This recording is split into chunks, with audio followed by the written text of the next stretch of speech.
우리가 하나님 앞에 예배를 드리면서 하나님 말씀으로 우리가 나를 점검하는 거예요. 나에게 어떤 이상이 없는가.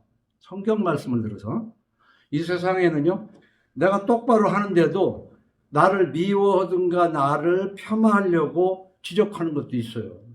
그러니까 그런 것을 말하는 것이 아니고, 부모도 때로는 지적하지 않을 것을 지적할 수도 있어요.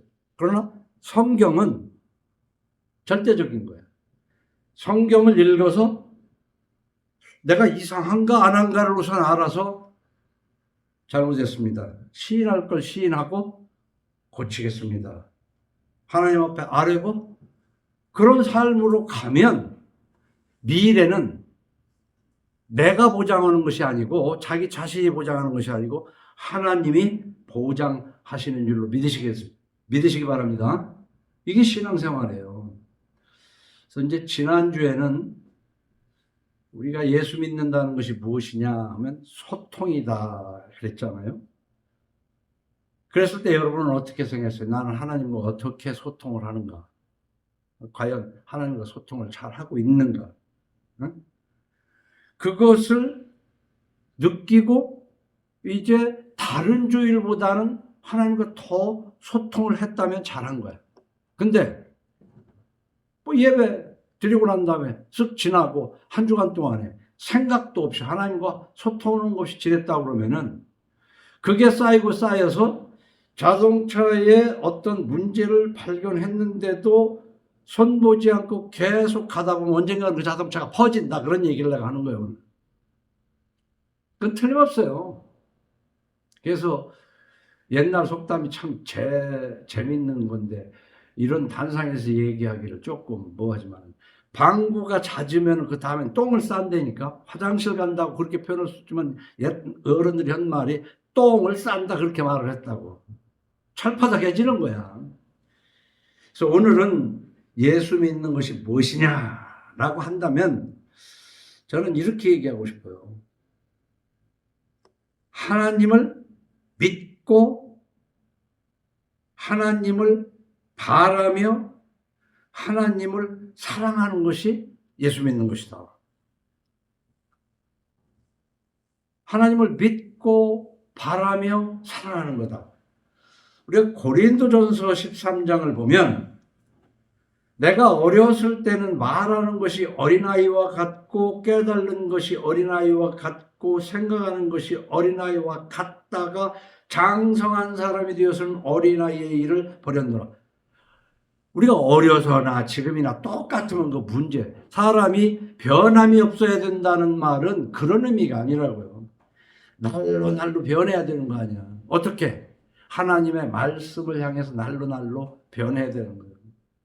그러니까 어제, 1년 전, 10년 전에는 내가 하나님에 대해서 어린아이와 같았지만 이제는 장성한 분량, 그때 고쳐가면서 살아서. 자동차라는 것은 이상이 있을 때 고치고 또 고쳐도 역시 나이가 먹으면은 할 수가 없어. 폐차시켜야 돼. 그러나 사람은 어려서부터 하나님의 말씀으로 고치면은 이전 사람과는 다른 새로운 사람이 되는 것이 예수 믿는 것이다. 그래서 이 고린도전서 13장 21절에는 그렇게 기록할 뿐만 아니라 12절은 우리가 지금은 거울로 보는 것 같이 힘이 하나 그때에는 얼굴과 얼굴을 대하여 볼 것이요 지금은 내가 부분적으로 아나 그때에는 주께서 나를 아신 것 같이 내가 온전히 알리라. 이렇게 이제 쭉 성화해 가면서 영화로운 단계로 들어가면 이제 하나님을 아는 지식이 완성이 된다. 뭐 그렇게 해석해도 큰 무리가 없을 것 같아요. 그래서 우리가 아주 많이 들었던 대목인 그런즉 믿음, 소망, 사랑 이 세 가지는 항상 있을 것인데 그 중에 제일은 사랑이라. 이 말씀은 많이 들었잖아요. 근데 우리는 그 중에 제일은 사랑이라 그러니까 앞에 믿음, 소망은 별거 아닌 것처럼 생각하잖아요. 그러나 이 13절에서 믿음, 소망, 사랑 이 세 가지는 항상 있을 것인데 그랬어요.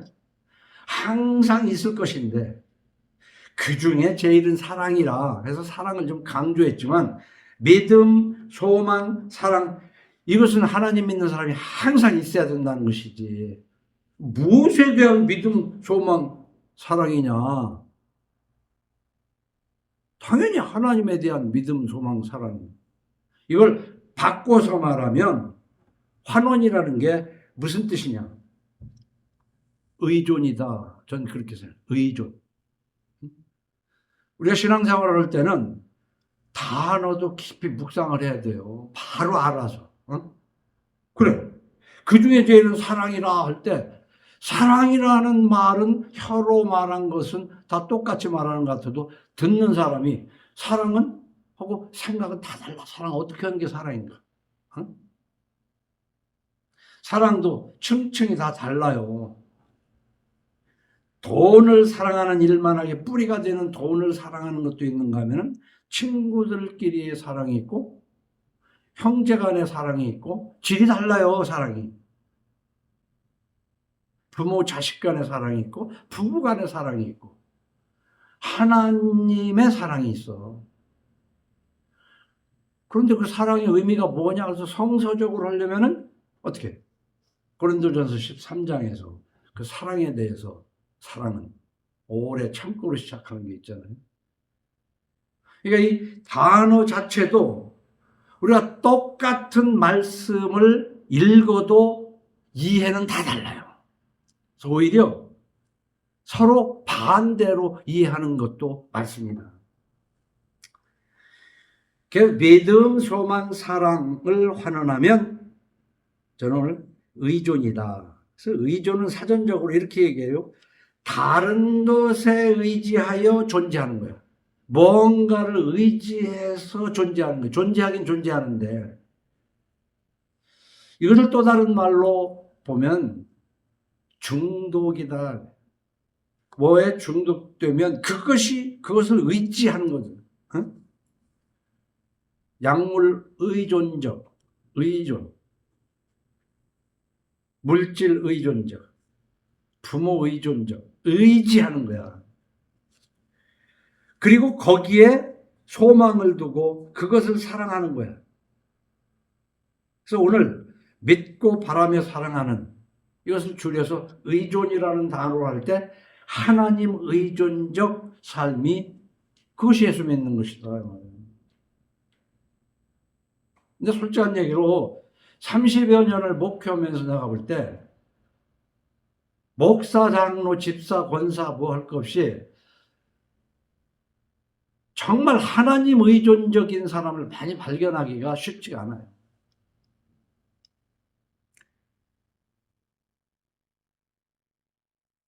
에베소서 5장 28절에는 이렇게 말합니다. 이와 같이 남편들도 자기 아내 사랑하기를 자기 자신과 같이 할지니 자기 아내를 사랑하는 자는 자기를 사랑하는 것이라. 누구든지 언제나 자기 육체를 미워하지 않고 오직 양육하여 보호하기를 그리스도께서 교회에게 함과 같이 하나니 우리는 그 몸의 지체임이라. 그래서 이 부부를 이야기하면서 교회와 같은 것으로 지금 비유를 하는 거예요. 우리가 교회를 생각할 때는 부부와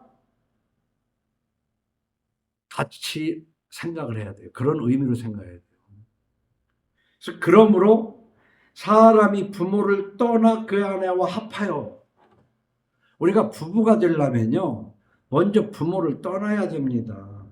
이 떠난다는 것이 부모하고도 소통이 안 된다는 뜻이 아니야. 이거 잘 깊이 묵상을 해야 돼. 성경은 그냥 읽었다고 되는 게 아니다 이거야. 부모를 떠나. 그렇다고 부모하고 소통하지 말라는 게 아니야. 그러나 사람이 부모를 떠난다는 것은 지금까지는 부모 의존적 삶을 살았지만 이제 부부가 합하여 서로 의존적이 되는 거야. 합한다는 거야. 어? 그 둘이 한 육체가 될지니 하면서 32절에 이 비밀이 크도다 하면서 나는 그리스도와 교회에 대하여 말하노라. 사람이 그 부모 의존적인 데서 떠나서 가정을 이루는 것이 교회야. 그 교회의 몸은 부부지만은 머리는 누구야? 예수 그리스도이기 때문에 하나님을 믿고 소망하고 사랑하는 부부가 되어야 되는 거야. 이 비밀이 크도다 그랬잖아요. 그래서 마태복음 10장 37절에 아버지나 어머니를 나보다 더 사랑하는 자는 내게 합당하지 아니하고 아들이나 딸을 나보다 더 사랑하는 자도 내게 합당하지 아니하며 그랬어요. 이것을 에베소서 5장 이 말씀과 연결해가지고 우리 신앙생활을 비교해서 해야 된다고요. 그러니까 우리는 어떻게 살아야 돼요? 부부간에는 부모를 떠나서 부모 의존적인 데에서 떠나고 둘이 합하여 한 몸이 되는, 그 한 몸일 때 한 몸인지 아닌지 어떻게 알 수 있어? 그런 얘기가 있어요. 머리가 두 개인 기형이 있어. 몸은 하나인데. 예? 랍비가 탈무드에 그런 내용은 랍비가 이 두 사람이냐 한 사람이냐. 어때요? 여러분 생각에는 머리가 두 개야. 몸은 하나인데. 이게 두 사람이냐 한 사람이냐. 이게 한 랍비가 대답하길 그래. 한쪽 머리를 박아봐라 이거야.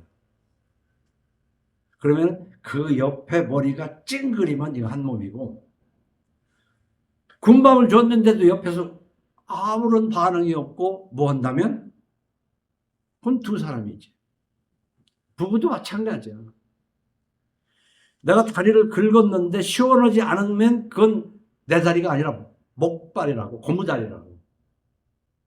아내가 아픈데 내가 안 아프면 그게 이상한 거지. 그게 하나가 아니지.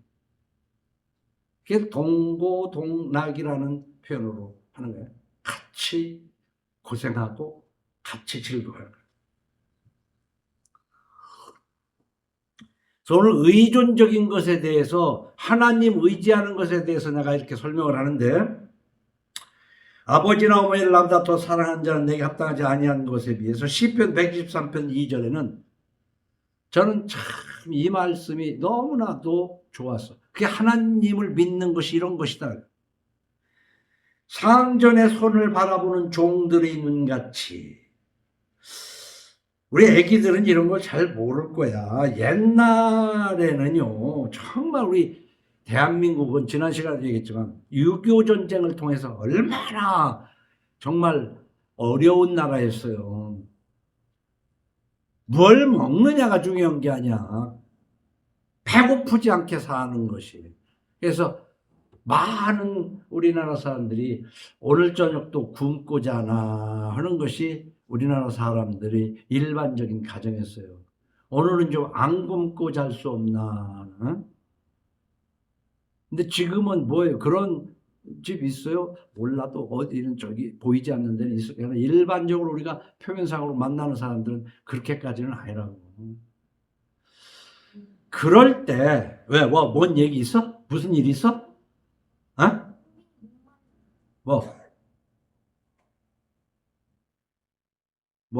무슨 일인데?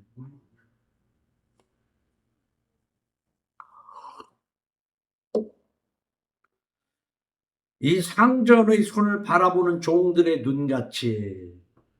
그 옛날에는 너무 먹을 것이 없기 때문에 남의 집에 가서 일할 때 하루 종일 일해봐야 겉벌이 도대 받아가지고 오는 거거든요.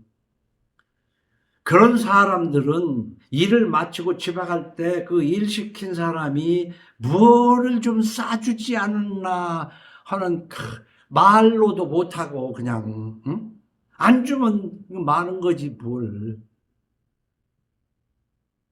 성경을 읽을 때 똑같은 글을 읽는 것 같아도 지금 우리 애들이 읽는 것하고 내가 읽는 것하고 그리고 그것을 같은 나이라도 그런 것을 보고 경험하고 한 사람하고 안 하고는 차이가 많이 나는 거예요. 상전의 손을 바라보는 종들의 눈같이 여주인의 손을 바라보는 여종의 눈같이 우리의 눈이 여호와 우리 하나님을 바라보며 우리에게 은혜 베풀어 주시기를 기다리나이다. 이게 하나님만 의지하고 사는 사람들의 솔직한 심정이에요. 그러니까 무슨 얘기겠어요? 50년대, 60년대는 기독교인의 숫자가 많지도 않았지만 그때는 그 내막을 들어가 보면 그것이 무속적이었을지 미신적이었을지 어쨌든 뭐라도 그래도 하나님을 바랐단 말이야. 믿고 바라며 사랑했다고. 60, 70년 전만 해도. 왜? 없으니까. 상전의 손을 바라보는 종들의 눈같이. 근데 요즘 알바를 하더라도 알바하는 애들이 상전의 손을 바라보는 종들의 눈같이 해? 안 해. 그러니까 교회를 다녀도 요즘 다들 배가 불러서라고 얘기하지만 그걸 좀 더 강하게 얘기하면 배지가 불러가지고 하나님을 바라는 눈빛이 없어요. 딴 데로 가 있다고 그 눈길이. 오늘 이 앞에 그 서론으로 하는 이것만 잘 이해해도 오늘 설교는 끝난 거예요. 늘 예수 믿는다는 것이 무엇인가? 그것만 가지고 해도 그 뒤로 이제 좀 더 읽어가는데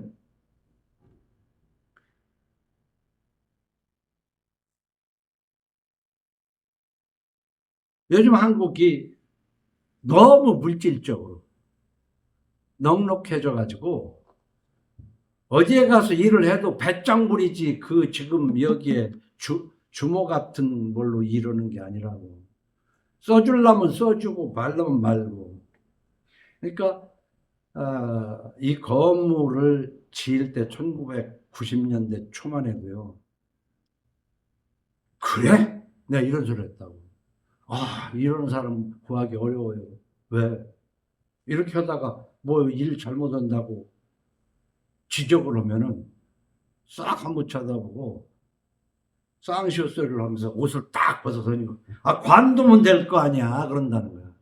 요즘 그렇게 일하려고 그러면서 점점 일을 시킬 수가 없는 거야. 일. 배지가 불렀다고 얘기하는 게 딱 맞지. 배불러서 이렇게 얘기하면은 별로 설득력이 없어. 근데 거꾸로 이제 가진 자가 갑질하는 것도 있지. 한쪽만 생각하면 안 됩니다. 우리 성경을 읽으면서 우리가 그 자동차에 문제가 있을 때 빨리빨리 손 봐야 되는 거야. 심지어는 경고등이 들어오는 건 말할 것도 없고. 안 그러면 돈이 더 많이 들고 큰 문제를 당하는 것처럼 우리 성경을 읽어가면서 내 삶을 봐야 돼. 남의 얘기할 거 없어. 나는 어떤가. 그래서 우리가 국민학교 다닐 때만 해도 우리나라 사람들은 사대주의에 쩔어 있다 그래서 사대주의. 그 사대주의가 뭐냐면 그 자기 국가에 대한 그런 어떤 국민으로서의 주체성이 없어가지고 세력이 강한 나라 하나 그런 어떤 사람을 받들어 섬기는 태도를 사대주의라고 그렇게 얘기 말합니다. 그러니까 그 당시에는 공직자에서 어디 면사무소에 뭐만 됐다고 해도 큰 훈장을 다른 거 하는데 이제는 세대가 달라서 대통령도 뭐냐 너는 우리 멋입니다라고 주장하는 것이 맞다고. 우리가 낸 세금으로 돈을 쓰면서 그 자리에 올라가면은 아나무인이 되는데 그 교만해서 그런 거야. 그런데 그 옛날에는 뭐냐 뭐 하나 하려도 그죠 면석이라도 알아가지고 파출소에 순사라도 하나 알아가지고 어떻게 덕보려고 그걸 의지한다 이 말이야.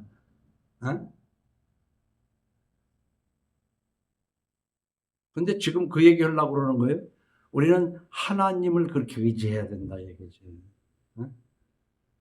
뭐 어디가 아프면 뭐 그냥 의사 뭐 잘하는 사람 없나 다리 놓아가지고 그 의지하려고.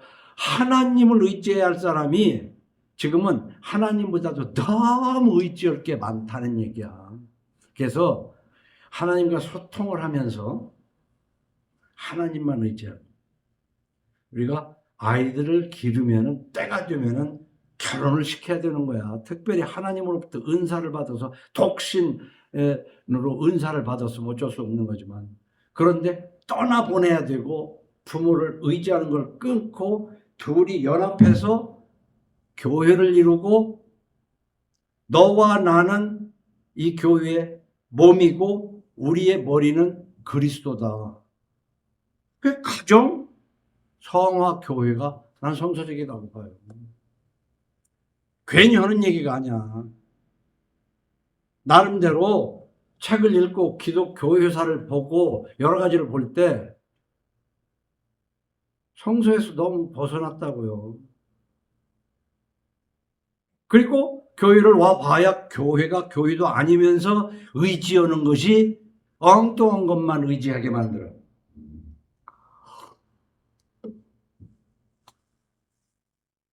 중독성이 있는 것들이 많아요.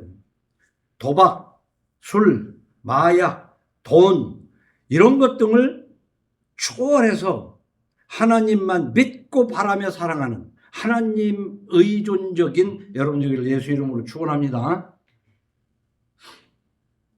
오늘 설교는 이것으로 좋게요. 그러나 이제 뒤에 있는 말씀을 1절에 7절을 읽었으니까 조금 요약을 해보면, 1절에서 하나님이 이렇게 말합니다.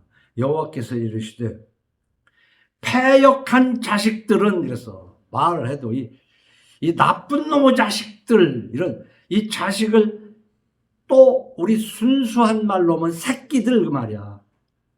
이 나쁜 놈의 새끼들 그 말이거든. 이게 한자를 쓰니까 뭐 욕 안 같아요? 패역한 자식들은, 이 나쁜 놈의 새끼들은 화 있을진저. 어떤 나쁜 놈들이냐, 하나님을 의지해야 되는데 앗소르가 쳐들어오려고 그러니까, 앗소르가 쳐들어오는 건 다른 것도 아니야. 하나님이 사용하는 몽둥이거든. 그러니까 애굽으로 달려가서 애굽에게 뇌물을 갖다 주면서 우리 좀 도와달라, 앗소르가 온다. 한번 잘 생각해 보세요. 애들이요, 나는 크면서 그래 본 일이 없지만 되게 아버지가 이놈의 자식하고 뭐를 때리려고 호출을 들으면은 그걸 붙잡고 흔드는 애들이 있다고. 지금 앗수르로 쳐들어가도록 하는 게 하나님의 섭리인데, 애굽에 가서 도와달라고 뇌물을 바치는 이 하나님의 백성을 보는 하나님의 심정이 어떻겠냐고. 그러니까 패역한 자식들, 이거 다 옛날에 번역한 거니까 한자를 써서 그래. 그 설명이 이렇게 됐잖아요. 그들이 계교를 베푸나 나로 말미암지 않고, 계교를 뭔가 꾀를 낸다 이 말이에요. 근데 나로 말미암지 아니하며, 나를 의지하지 않고 그 말이야. 맹약을 맺으나 나의 영으로 말미암지 아니하고 죄를 더하는도다. 죄를 더하잖아요 지금. 하나님이 앗수르라는 몽둥이로 때리려고 그러는데 이 앗수르 몽둥이를 막으려고 애굽으로 쫓아 달려갔다. 그들이 2절에 그들이 바로의 세력 안에서 스스로 강하려 하며 애굽의 그늘에 피하려 하여 애굽으로 내려갔으되 나의 입에 묻지 아니하였도다. 하나님한테 묻지도 안 했어. 뭘 모르니까 하나님 앗수르가 쳐들어오려고 그러는데, 잘 들어봐요 여러분. 이거 돈보다도 훨씬 중요한 거야.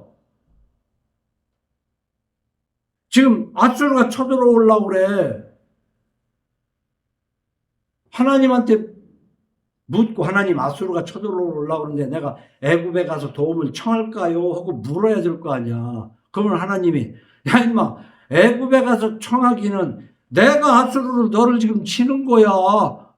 깨달을 거 아니에요. 근데 묻지도 않고 이렇게 써있다고. 애굽의 그늘에 피하려 하여. 그래서 3절에 그러므로 바로의 세력이 너희의 수치가 되며 네가 달려가서 뭐 하려고 그러는 그게 너한테 부끄러움이 될 거라는 것이지. 우리가 살면서 말이에요. 자동차로 오늘 시작을 했는데 하나님이 지금 내 삶이 바로 되어 있지 않기 때문에 나에게 어떤 불리한 일을 다가오게 하나님이 하셨는데 하나님 앞에 기도하면서 그것을 깨달아 가지고 아이고 하나님 내가 이런 잘못을 했는데 노를 거두시옵소서. 이게 하나님과 소통하고 하나님만 의존적인데 하나님에게 소통도 안 하고 엉뚱하게 그 나에게 다가오는 그것을 막으려고 새벽 기도하고 철야 기도를 하더라고 교회에서 보니까. 그리고 하나님이 뜻이 있어서 병을 주셨는데 신유의 은사 있는 목사 기도를 해가지고 기도받아. 그래서 30년 전에 내가 그런 얘기를 해서 하나님이 병들게 했는데 목사 안수 받아서 치료받으려고 그러니 이거 어떻게 된 거냐. 근데 김익도 목사님이 그런 얘기를 해요. 우리가 교회 다닌다고 그러면서 얼마나 어리석은 짓을 하는지를 몰라.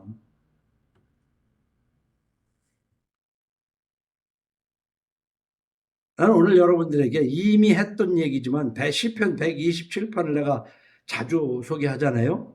여호와께서 집을 세우지 아니하시면 세우는 자의 수고가 헛되며 이거 알아야 되는 거예요. 나는 내대로 열심히 하지만 하나님이 지금 호응하는 일이냐 아니냐를 구분부터 해야 돼. 하나님이 허시는 것을 하나님이 허르려고 그러는 걸 내가 아무리 쌓아봐야 안 쌓아진다니까. 그게 바벨탑이에요. 여호와께서 성을 지키지 아니하시면 파수꾼에 깨어 있으면 헛되도다. 너희가 일찍 일어나고 늦게 누우며 수고의 떡을 먹음이 이봐 얼마나 열심히 삽니까? 헛되도다. 그러므로 여호와께서 그 사랑하시는 자에게는 잠을 주시는도다. 또 성경 한쪽은 뭐냐면 더 자자 더 졸자 하지 말라. 이런 것도 생각하면서 우리는 정상적으로 살면 충분히 잘 시간이 되는 거야. 잘 시간도 없이 일해야 되는 거라면 뭐 문제가 있다. 또 말씀을 읽으면서 그렇게 생각을 해야 되는 거야. 그리고 잠언 16장 9절에 저는 그 성경 말씀을 읽으면서 이렇구나. 이 말씀 때문에 저 사실 여기까지 왔어요. 안 그러면 내 속에 올라오는 탐욕 때문에 내가 벌써 어떻게 됐을지도 몰라. 사람이 마음으로 자기의 길을 계획할지라도 그의 걸음을 인도하시는 여호와시니라. 이 말씀이 참 나를 잠잠케 하기도 하고 또 위로도 하실 말씀이에요. 우리가 이미 읽은 것처럼 하나님과 소통하지 않고 무언가 하나님의 뜻과 다른 어떤 것을 의지하게 되면 그게 교만이야. 우리는 교만이 뭐라고 그러는 거야? 친구하고 뭐하고 있는데 친구가 이게 표현이 뭐라는 뭘 조그마한 거를 도와줬다고 할까? 그럴 때 감사한 마음보다는 고맙다고 하기보다는 그까짓 걸 나한테 줘? 이게 교만한 거 아니야. 그까짓 거 나한테 줘? 라고 할 때는 내 속에 뭔가는 그보다도 훨씬 나은 걸 믿고 의지하는 것이 있으니까 그걸 하찮게 보는 거란 말이야. 지금 하나님과 소통하지 않고 내가 생각하는 무엇을 달려가서 애굽에 도움을 의지하는 거. 그게 하나님이 보실 때 얼마나 교만한 거냐고.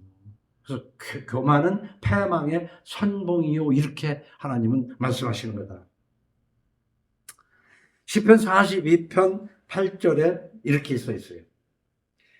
낮에는 여호와께서 그의 인자하심을 베푸시고 밤에는 그의 찬송이 내게 있어 생명의 하나님께 기도하리로다. 내 반석이신 하나님께 말하기를 어찌하여 나를 잊으셨나이까? 내가 어찌하여 원수의 압제로 말미암아 슬프게 다니나이까? 이렇게 하나님 앞에 하나님을 의지하면서 하나님이 나를 보호하시지 않으면 나는 어쩔 수 없이 이렇게 살아야 된다는 이 겸손함이. 그래서 잠언 13장 18절에 훈계를 저버리는 자에게는 궁핍과 수욕이 이르거니와 경계를 받는 자는 존영을 받느니라. 여기서는 훈계와 경계를 대비어로 사용했어요. 하나님의 말씀을 읽고 자동차가 이상함을 느꼈으면 빨리 조치를 해야 되는데 그렇게 안 하면 궁핍과 수욕이 이르거니와 그 경계를 받는 자는 존영을 받느니라. 우리 하나님 믿는다는 거 사실 다 하나님이 뭔가를 주시고 지켜주고 하는 그것을 잘못 또 보면 굉장히 미신적인 부분도 있어요. 근데 그것이 겸손이란 말이에요. 근데 왜 미신이냐? 도무지 그분의 원하는 뜻대로 살아서 그 은총을 바라는 게 아니라 잘못 배워가지고 사는 것은 매맞을 일을 해가면서 종교적 행사만 하는 거야. 우리가 주일 성수 잘 해야 돼요. 그러면 좋은 거야. 근데 삶은 개판이면서 주일날만 지키면 뭐 복 받을 줄 알고 이것을 한국교회가 지금까지 번영신학과 교회 성장학에 빠져가지고 하나님과 원수되는 종교 행위만 가르쳐서 참 안타까워요. 예배당에 모여야 되는 거예요. 그러나 거기를 가면 하나님이 복 줄 줄 알고 사는 건 개판으로 사는 것 때문에 그런 데 가지 마라 그런 얘기야. 이거 깨달음 없이 내 얘기를 들으면요. 타락한 목사 소리를 들을 수도 있어. 그러니까 6절에 7절에서는요. 애굽의 도움은 헛되고 무익하다. 그것은 왜냐하면 지금 어떤 도움이 무익하다는 게 아니에요. 하나님의 앗수를 들어서 지금 유대를 치려고 하는데 그걸 방어하려고 딴 걸 붙잡아? 하나님을 의지해야지. 너무 간단한 1차원적인 얘기예요. 그래서 우리가 신앙 고백할 때는요. 좀 사도신경으로 신앙 고백해야 되지만 사도신경의 핵심 중에 처음에 나오는 항상 창조주라는 것.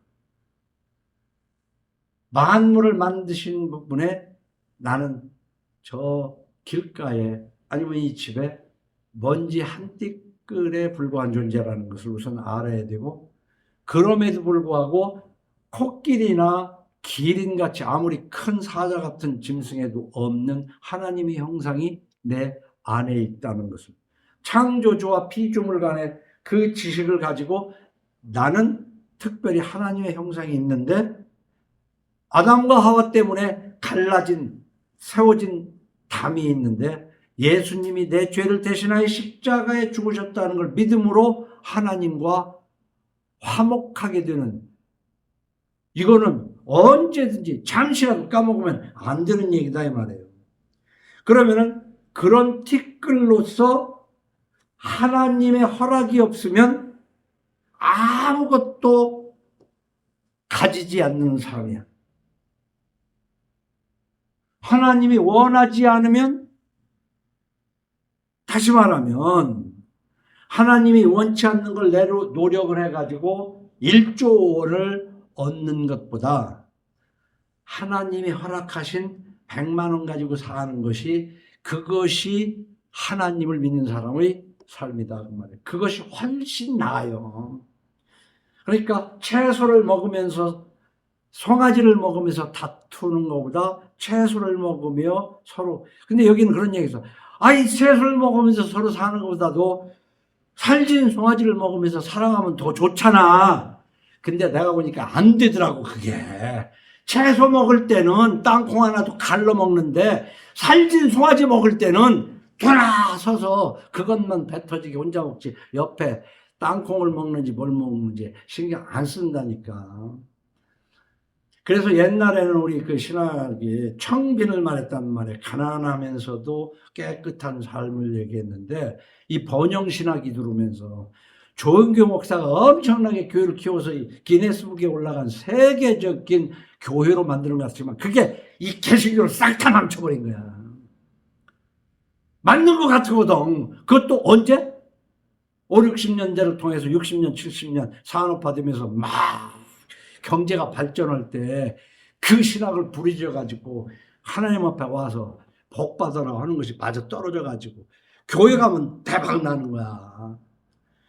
그 50년간을 그렇게 일반적인 성서 해석 속에서 제정신을 차려가지고 하나님의 뜻을 전하게 되면은, 그럼 뭐로 교회 다녀? 그렇게 안 해도 돼. 왜? 배지 부르는데 뭐로 교회 다녀? 그래서 저는 뭔 얘기냐? 확실하게 하나님 의지하고 믿으려고 하는 것이 아니면 잠시 쉬는 마음에서라도 관둬라 이거야. 양다리 걸치지 말고. 왜 피곤하게 양다리 걸치냐?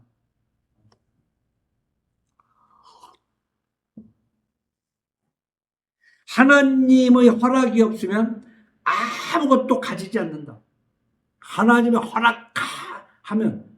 그런데 애들을 훈련을 시킬 때 뭐 보는 것마다 다 갖고 싶잖아. 사실 그거 안 사도 되는 거거든. 그래서 우리가 성장할 때도 뭐라 했냐면은 절약을 미덕으로 알았어. 그러나 온 세계가 발전하면서 절약을 미덕이라고 하지 않고 소비가 미덕이라고 가르쳤다고, 학교에서도. 소비해야 된다. 그리고 소비해줘야 내가 사람의 대접을 받는 거야. 그렇죠. 그래서 10,000원짜리 점심을 먹는 것보다도 10만 원짜리 식당에 가서 먹고 팁도 한 돈 많은씩 주면 대접을 받아. 그래서 그 돈이 좋은 거야. 근데 그게 하나님의 뜻인가를 잘 살폈어야 돼. 그게 하나님의 뜻이고, 하나님한테 복 받아서 나는 그렇게 산다고 생각하는 사람이 있으면 그렇게 살아도 돼. 그건 자기가 해석한 성서니까. 그래서 요한복음 3장 26절도 여러 번 설명했지만, 그들이 요한에게 가서 이르되 랍비여, 선생님과 함께 요단강 저편에 있던 이 곧 선생님이 증언하시던 이가 세례를 베풀며 사람이 다 그에게로 가더이다. 그러니까 요한이 대답하여 이르되 만일 하늘에서 주신 바 아니면 사람이 아무것도 받을 수 없느니라. 그러니까 하나님이 주시는 대로 하는 거야. 지금 오실 메시아를 전하던 세례 요한 앞에 사람이 모였었는데, 예수님이 오시니까 예수님 앞으로 사람이 많이 가고 세례 요한 앞에 사람이 줄었어. 그러니까 그 제자가 하는 얘기야. 근데 세례 요한은 바로 본 것이지. 하나님이 주시는 대로다. 그걸 내가 억지로 하면 되겠느냐. 그런데 한국교회에 지난 50년을 돌이켜볼 때 뭐냐면은, 하나님의 뜻은 알지도 못하고 하나님이 나를 주실 줄 믿습니다 하고 내 탐욕을 채우는 것이 그게 신앙생활인 걸로 착각하고 살더라고.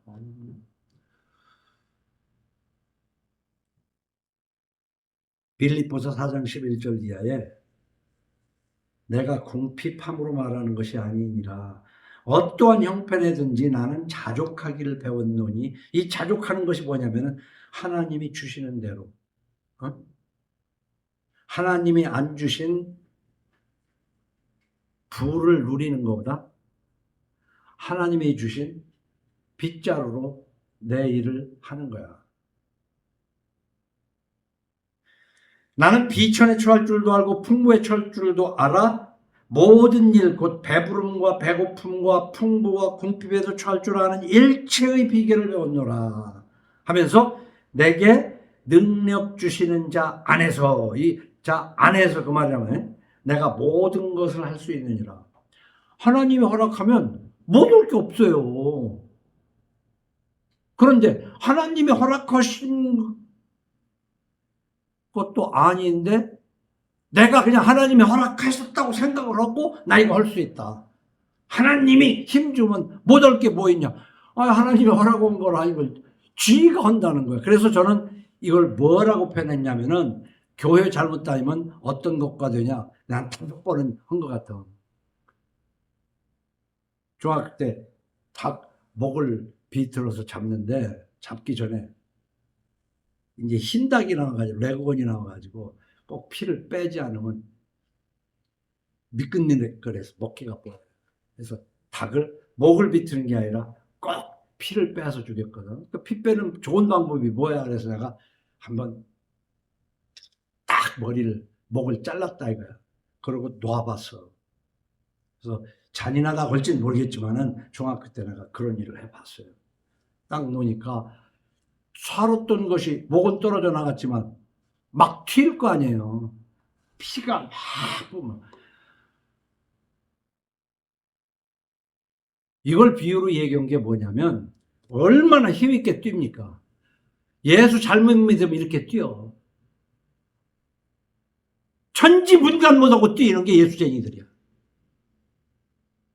하나님이 허락할 때 내가 할 수 있는 거야. 내가 그걸 어떻게 해? 그런데 나도 경험을 해보니까 하나님이 길을 열어놓으면 되더라고. 근데 하나님이 열어놓지도 않은 것을 지 욕심으로 하나님이 열었다고 믿습니다 하고 막 하는 게 한국교회예요. 그걸 가르쳤어, 한국교회가. 그게 바로 또 뭐냐면 잘 보세요. 어떤 사람이 뭐 있는데 잘못을 해. 너 왜 그러냐? 그러면은 지금 50년 동안에 부모님들도 그렇고 주변에서도 그런 얘기야. 아유, 그냥 나무라지만 말고 격려해줘. 애들을 기르는데도 나무라지 말고 사랑해줘. 아니, 나무랄 일이 있을 때는 나무라고 위로해줄 일이 있을 때는 위로해야 되는 것이지 한쪽으로만 그렇게 해가지고 되냐고. 그게 바로 긍정의 힘이라는 거야. 뭐든지 할 수 있다 하세요. 이 긍정의 힘이라는 것이 이 기독교에 들어왔다고. 여러분, 오르지 못할 나무는 쳐다보지도 말라는 것도 알아야 돼요. 내 사전에는 포기란 없다. 포기할 것은 딱 빨리빨리 포기할 줄도 알아야 된다니까. 할 수 있는 것과 할 수 없는 것을 구분해야 되는데 하나님이 허락하시면 사람이 봐서 그거 할 수 있을까 하는 것도 되는 것이 있는가 하면 내가 뻔히 할 수 있는 거지만 하나님이 막으시면 안 된다니까. 나는 하나님을 인정할 때 그거부터 배운 사람이야. 난 거기부터 출발한 사람이라고. 출발을 거기서부터 했다고. 그런데 이 한국교회 지나간 30년 동안에 볼 때 긍정의 힘, 번영, 교회 성장, 이게 어떤 면으로 보면 그렇게 돼야 될 것 같지.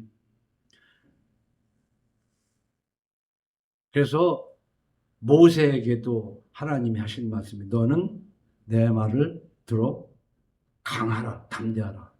그러나 우로나 좌로나 치우치지 말라. 이 치우치면 안 되는 거예요. 우리가 항상 말씀에 자식을 기르는데 너무 포악하게 길러서도 안 되지만 오냐오냐만 하면 그냥 모든 거 오냐오냐만 해서 기르라는 거야. 그건 비성서적이야. 나는 그렇게 해서 그래. 그래서 계시록 3장 6절에 귀 있는 자는 성령이 교회들에게 하시는 말씀을 들을지어다. 귀 있으면 들어봐라 이거야. 이 귀때기 있다고 해서 들립니까? 깨달아져야 귀가 들리는 거지.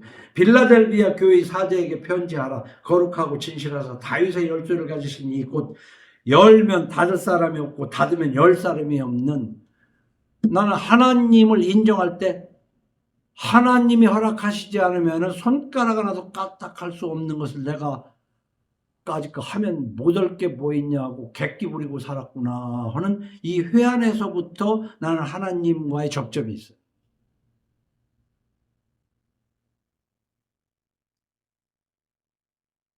근데 하나님을 빙자해서 자기 탐욕대로 될지어다 될지어다를 부추기는 부흥회 이런 것들 이제 그런 거 다 없어져 버렸지만 여러분 아셔야 돼요. 열면 닫을 사람이 없고 닫으면 열 사람이 없는 그것을 알아야 돼요. 그래서 그 뒤에 보면 내 말을 지키며 내 이름을 배반하지 아니하였도다.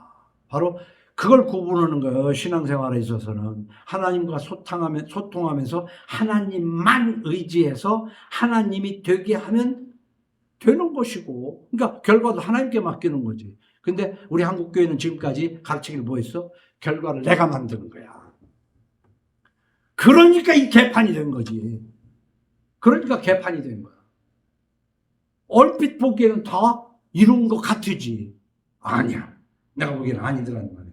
그래서 마태복음 5장 37절 말씀을 권합니다. 오직 너희 말은 옳다. 옳다. 어디서 무슨 일이 있고 내 머릿속으로 무슨 생각이 왔어. 그러면 이게 옳은가 그른가를 봐야 됩니다. 아니라 하라. 이에서 지나는 것은 악으로부터 나느니라 그랬어요. 여러분 특히 우리는 지금 지나간 100년 동안에 신학적으로도 교회사적으로도 얼마나 진흙밭이 됐는지 몰라. 그래서 어디서는 이렇게 조금 이런 말을 들었고 저기서는 저런 말을 들어서 교회 다닌다고 해도요. 생각은 천차만별이에요. 그럼 그걸 어떻게 정리해야 되게? 내가 옳다 그러다가 아니라 성경을 봐서 판단을 줘야 돼요. 히브리어 헬라어까지 안 해도 돼. 그냥 한글만 가지고라도 이렇게 문맥을 따라서 이게 옳은가? 이게 옳은가?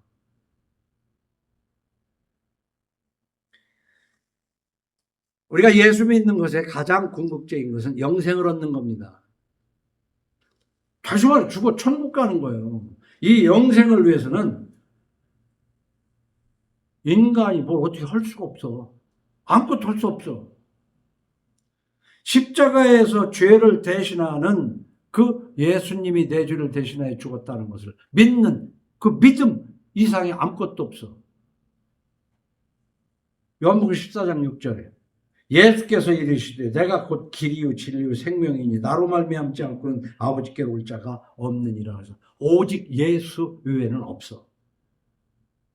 그래서 여러분이 영생을 받았는지 안 받았는지 남한테 묻지 말고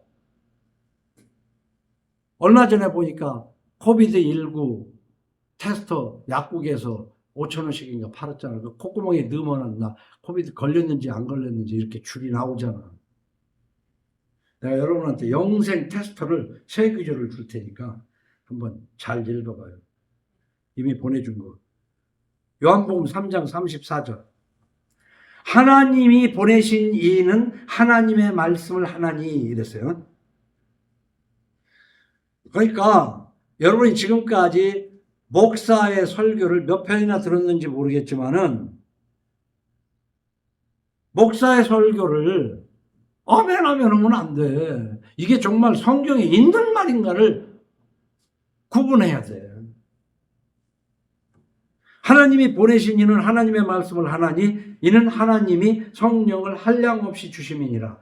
아버지께서 아들을 사랑하사 만물을 그의 손에 주셨으니 아들을 믿는 자에게는 영생이 있고 아들에게 순종하지 아니하는 자는 영생을 보지 못하고 도리어 하나님의 진노가 그 위에 머물러 있느니라. 목사나 누구든 간에 하나님의 말씀을 하는가 하고 이 말이 그런가 하고 깊이 생각해야 되는 거예요. 그리고 여러분이 누구한테인가도 하나님을 얘기할 때는 하나님의 말씀만 얘기하란 말이야. 그 생각 가지고 하지 말고. 체험도 중요한 게 아니야. 체험은 그 믿음을 이끌어가는 데에 참고할 뿐이지 뭐 체험했다고. 체험은 더 확신을 갖게 되는 거지. 그 다음에 누가 얘기를 하는데 그 하나님의 말씀을 요한복음 8장 40절 하나님께 속한 자는 하나님의 말씀을 듣나니 그랬어요.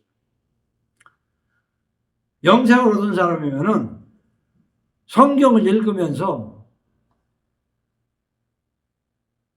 부모에게 효를 하는 자식은 부모가 설령 좀 잘못된 생각 같아도 부모가 얘기를 하면 예, 알았습니다. 그렇게 하겠습니다. 이게 자식의 겸손한 도인 거예요.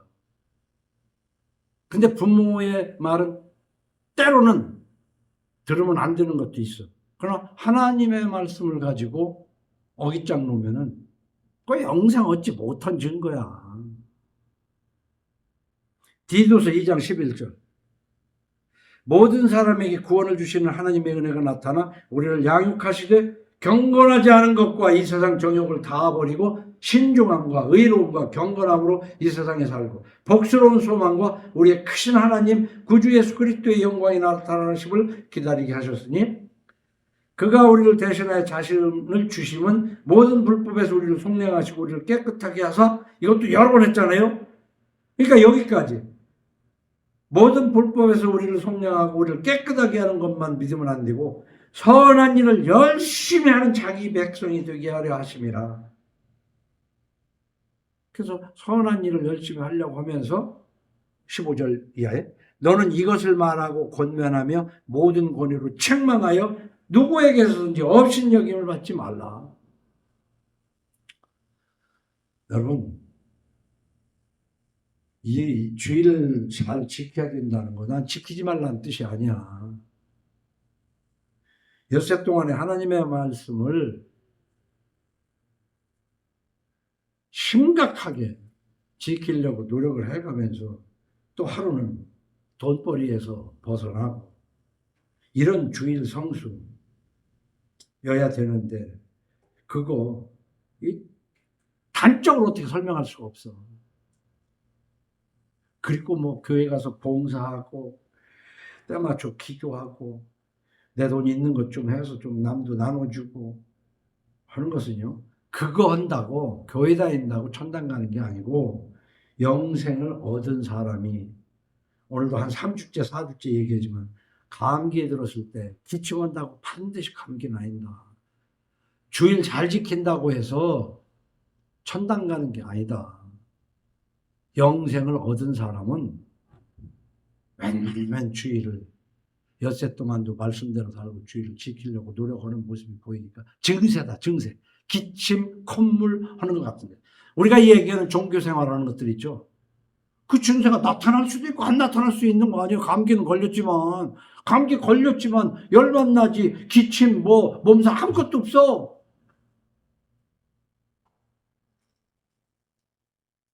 그래서 영생을 얻었지만 때로는 종교생활에 좀 허술하게 하는 것 같아. 그래 너 그러다가 지옥 간다? 그런 거 아니지. 영생을 얻지도 못했는데 교회만 빤질나게 다니면서 봉사하고 기도하고 뭐하고 하면 그 천당 가냐고.